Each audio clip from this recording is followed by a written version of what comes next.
Bring it up. Pantone on the receive. Nabor sets it to side. Back-to-back losses definitely affected them. Yeah. Pero but a free ball. Nabor to Soltones. Galanza on the receive. Perez. Kim Fajardo. Tsaka sa UAP. Gia Morado. Yeah, I think.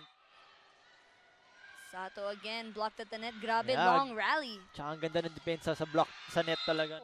A couple weeks ago, and now is here to play for and short ball to the other side, giving them a free ball. At yun nga, Kaulit talaga, she's taking advantage of those free balls. But talagang pinapakita ni Gretchen Soltones dito yung experience niya at gulang. Team na to, si Soyud, kailangan talaga magpakita siya ng gilas para her and her attackers. Let's see if babawi. Sato. Si Malabanan to the libero of the Lady Falcons. Pero Mentilla, block. Awi na lang sa mga attack. Maganda pinakita ng ang Adamson dun. Talagang outside ball from the Lady Falcons.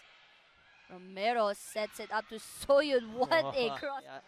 Hindi na gawa ng paraan ng libero. University, Kings High School, yes. Na syempre, kaabang-abang din.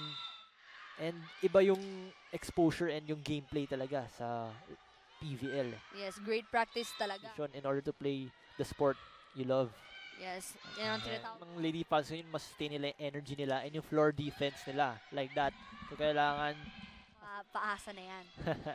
Kailangan kung kaya mong gawin mo na. I-Gretchen Soltones. Yes. Kakalabas lang.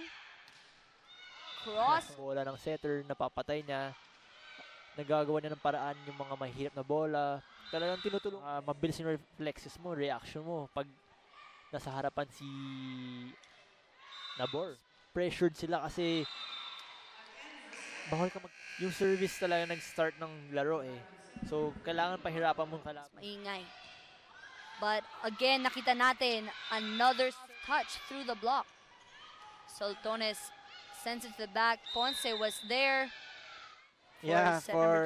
Let's talk about the stats for attacks, Falcons. Yes, pero din si Pantone, hindi siya naglaro masyado sa set number 2. Yes, the young setter really making a difference sa kanyang team. Kapag mataas na kayo, tapos onti na lang. And again, from Pantone. Soltones in the back row. Si Galanza na block. Whoa, Superman attack over there. Back row no? Ordaz off the block. Galanza nandun. Soyud, papalo. Romero, binigay sa gitna. Blocked by Sato. Ponce, binigay kay Galanza. Back row and just... Kahalayo, pero sa atake talagang mas angat ang Lady Falcons yun. Siguro mas na... Right now, the score is tied up at 8-all. Estranjero. No high school, she was a spiker, open spiker. UP Lady Warriors. Galanza trying to change it up with a soft touch. Si Jerry Lee naman. Kasi, naging spark siya sa depensa ng Adamson ngayon. Yes, really lahat ng bola putting in work. Sinabor na naman off the block. Flora on the receive.